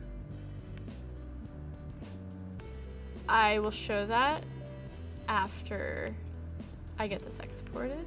Oh, you're actually Do you done with the wanna- vlog? Well, now I'm doing color grading. If I should show that. There you go. Perfect. But do you want to No, do your thing. finish? Okay. Actually, here's a good opportunity to show Media Browser. So Media Browser is a fantastic way to pull in assets from a previous project without having to pull in everything from, like, importing everything. So you can use Media Browser to browse different files from different projects. So I'm going to go into a previous vlog and just grab my vlog intro. So that's why it's important to label things within Premiere effectively. So you can go back and in previous projects, grab the vlog intro. I'm just going to drag and drop into here. I don't know why I wrote it in. Let's see. And so this is my vlog intro from a previous vlog.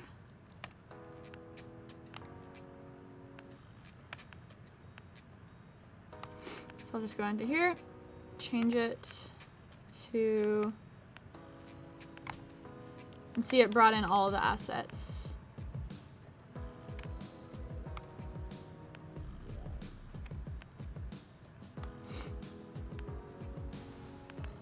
So this was this Sunday? Yeah.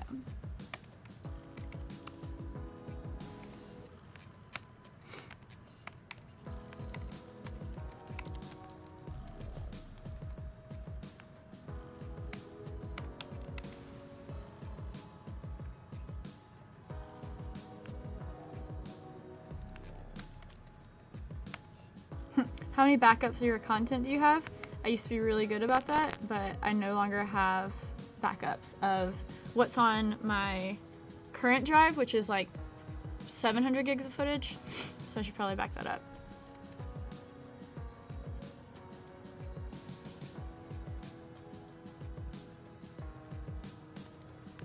How many backups do you have of your content? I have a ton. I have probably like a total of 10 terabytes of footage or something like that of all the vlogs that I've done over time. Just have to buy them throughout, and yeah, I've dropped one of them, so I've lost maybe my first 30 vlogs or so. It's always a bummer.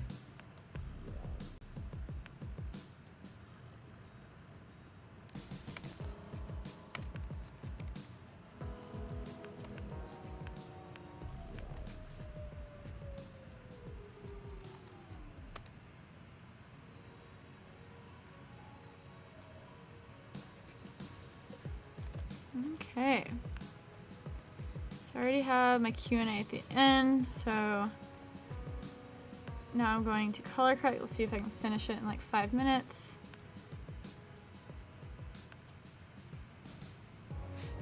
So I have a, like my vlog blue look that's like a preset thing, but Awesome this for drone is, footage. yeah, so this is a Magic Bullet film looks. So if I go into effects, I have these Magic Bullet. So I have Colorista, And film, these don't come with it though. looks. These don't Correct. come It's with not a Adobe. Premiere thing. Right. So if you just have Premiere to work with, I would kind of scrub back in this stream when it's uploaded after and hear how John explained his Yeah. process, because he just used I Lumetri use Color presets, Panel. yes. And so when dealing with drone footage, I turn it to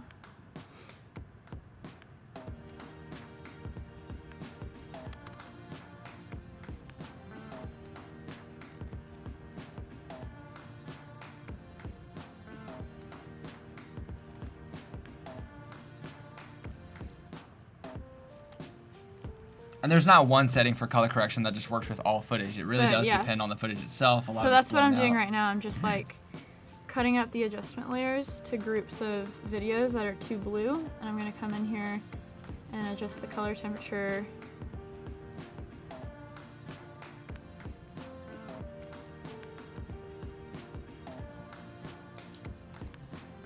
Just gonna scrub through. You're turning up the color temperature for an oranger look, right? Mm-hmm. A warmer look. But now, see, that's too warm. Mm-hmm. So it's like a lot of just cutting up adjustment layers, but instead of adjusting clip by clip, now I can take groups of clips via adjustment layers and adjust it. Oh, look at how wide I am. It's like hecka overexposed. Oh my god.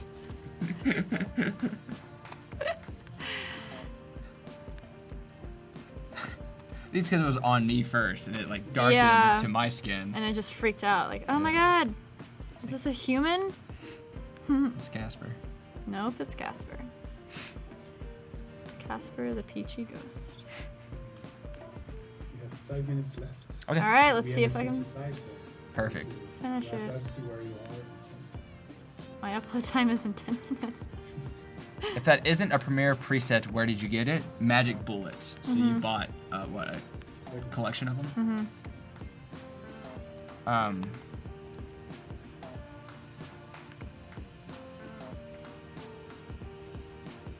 There's a lot of similar feels within the presets that are already on Adobe though. So if you go back in this video and look up the Lumetri, then there's just presets within that. You can get the same feel as anything else. You just have to kind of work with it.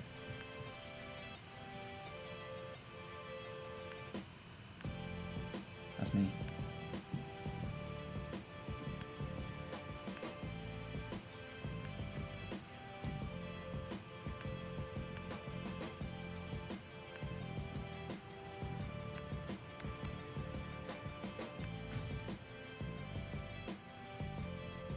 Sarah, what font is that in the intro? That is a font that she does not share with the I don't public. share. So, sorry. A good idea would be to find a font that you really like online and It's like a font that you pay for, so it's not like a... Right. I feel like it is important to maybe pay for a font if you want something that other people can't have. Yeah. Give your videos Or a it's unique harder look. to find, yeah. Yeah. Don't pay any more than like $1 million though. Yeah. $1 million's sure. fine. I mean, I probably paid like $100,000 for this one. Mm-hmm. True. That was sarcasm, guys. I don't, like, no. I mean, I probably paid like $100, so it's not. Do you time your clips to music ever? Always. We always do. So anytime there's a song and has beats in it, especially hard bass hits or drops, we always match something with it. So for me, since I film action sports, aka skateboarding, every time I pop and land a trick, it's always on beat. Definitely gives it a much better feel.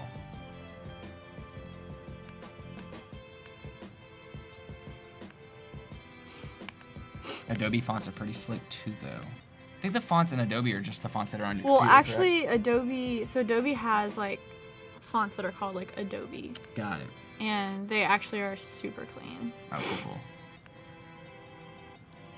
And there is TypeKit. Mm, Oh, there it is. TypeKit. Yes, TypeKit. You just said that right there. TypeKit. TypeKit. TypeKit. TypeKit. What was it? I think it was TypeKit. Got it. Cool. We gotta be off in like 2 seconds. All right. You mean 3 minutes? Really? It's 4:52, bro. Okay. I'm We're getting off finishing. at 4. 54. Or wait, 2 minutes.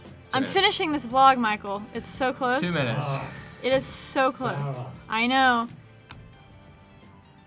Like, how cool would it be to say though, like, watch Sara Dietschy finish an entire vlog? You know, I finished my entire thing that whole time. All right. I'm Did you lying. really? No, I didn't. I was about to say. I'm staring at that screen and your screen. Okay. It's like, fight me.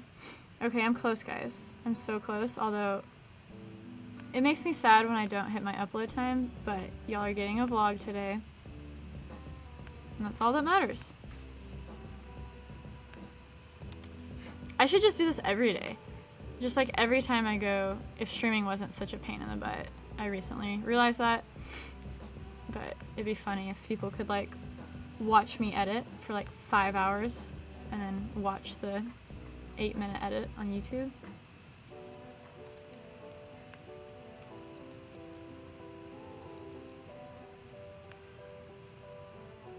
What is your timing method with those clip changes with beat and summary? It's kind of really hard to explain really quickly what I do for it. It's hard to explain. Yeah, I mean, To have the beat, I listen for it, so I go frame by frame to find out where the start of a beat is for when I land my skateboard trick, and then I try to match it up with the time of the music, and if it's a little off, then I'll count how many frames away the beats are missing from each other, and then I'll just drag the clip 5 frames. It's a little confusing to explain.